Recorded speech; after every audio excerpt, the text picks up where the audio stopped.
Shalom jemaat yang dikasihi Tuhan, kita berjumpa kembali dalam program Tuhan adalah Gembalaku. Rasul Paulus mendampingi perjalanan transformatif orang-orang percaya di Roma. Rasul Paulus rindu melihat mereka merawat bersama kesatuan sebagai tubuh Kristus. Dan dengan cara yang lebih dewasa menyikapi perbedaan di antara mereka.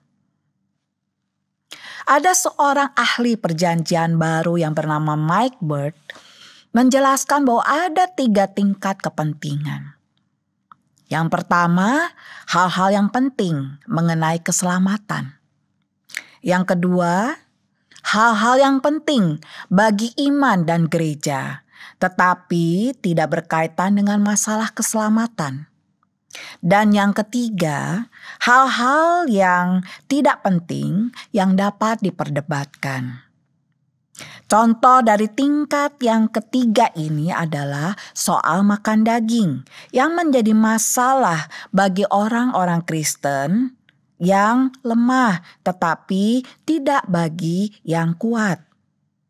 Yang disampaikan di dalam konteks dari teks Roma pasal 14 ayat 1-12 ini. Untuk mengerti hal ini, mari kita membaca dari Roma pasal 14 ayat 1-12. Terimalah orang yang lemah imannya tanpa mempercakapkan pendapatnya. Yang seorang yakin bahwa ia boleh makan segala jenis makanan, tetapi orang yang lemah imannya hanya makan sayur-sayuran saja. Siapa yang makan janganlah menghina orang yang tidak makan. Dan siapa yang tidak makan janganlah menghakimi orang yang makan. Sebab Allah telah menerima orang itu. Siapakah kamu sehingga kamu menghakimi hamba orang lain? Entahkah ia berdiri, entahkah ia jatuh, itu adalah urusan tuannya sendiri.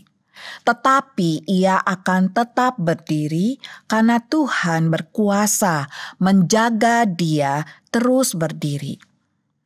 Yang seorang menganggap hari yang satu lebih penting daripada hari yang lain. Tetapi yang lain menganggap semua hari sama saja. Hendaklah setiap orang benar-benar yakin dalam hatinya sendiri. Siapa yang berpegang pada suatu hari yang tertentu, ia melakukannya untuk Tuhan. Dan siapa makan, ia melakukannya untuk Tuhan. Sebab ia mengucap syukur kepada Allah. Dan siapa tidak makan, ia melakukannya untuk Tuhan. Dan ia juga mengucap syukur kepada Allah. Sebab tidak ada seorang pun di antara kita yang hidup untuk dirinya sendiri. Dan tidak ada seorang pun yang mati untuk dirinya sendiri. Sebab jika kita hidup untuk Tuhan. Dan jika kita mati untuk Tuhan. Jadi, baik hidup atau mati, kita adalah milik Tuhan. Sebab untuk itulah Kristus telah mati dan hidup kembali. Supaya ia menjadi Tuhan, baik atas orang-orang mati maupun atas orang-orang hidup. Tetapi engkau, mengapakah engkau menghakimi saudaramu? Atau mengapakah engkau menghina saudaramu? Sebab kita semua harus menghadap tahta pengadilan Allah. Karena ada tertulis, demi aku hidup, demikianlah firman Tuhan. Semua orang akan bertekuk lutut di hadapanku, dan semua orang akan memuliakan Allah. Demikianlah setiap orang di antara kita akan memberi pertanggungan jawab tentang dirinya sendiri kepada Allah. Rasul Paulus memberikan hikmat tentang bagaimana menjaga kesatuan dalam tubuh Kristus, bahkan ketika kita tidak sependapat. Yang pertama, janganlah kita bertengkar karena hal-hal kecil. Paulus memulai dengan mendorong kita untuk tidak memperdebatkan hal-hal yang tidak mempengaruhi keselamatan. Perselisihan akan selalu muncul, tetapi hal itu tidak boleh memecah belah kita. Entah itu tentang makanan, tradisi, atau preferensi pribadi. Paulus mengingatkan kita bahwa hal-hal tersebut adalah hal yang sekunder. Apa yang menyatukan kita jauh lebih penting daripada apa yang memisahkan kita. Yang kedua, hindari saling mengkritik. Pesan Paulus sangat jelas. Jangan saling mengkritik atau menghakimi.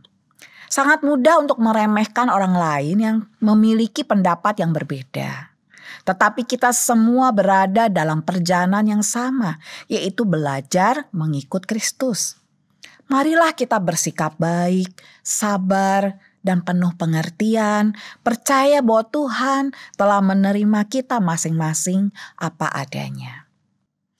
Yang ketiga, hiduplah untuk memuliakan Allah dalam segala hal.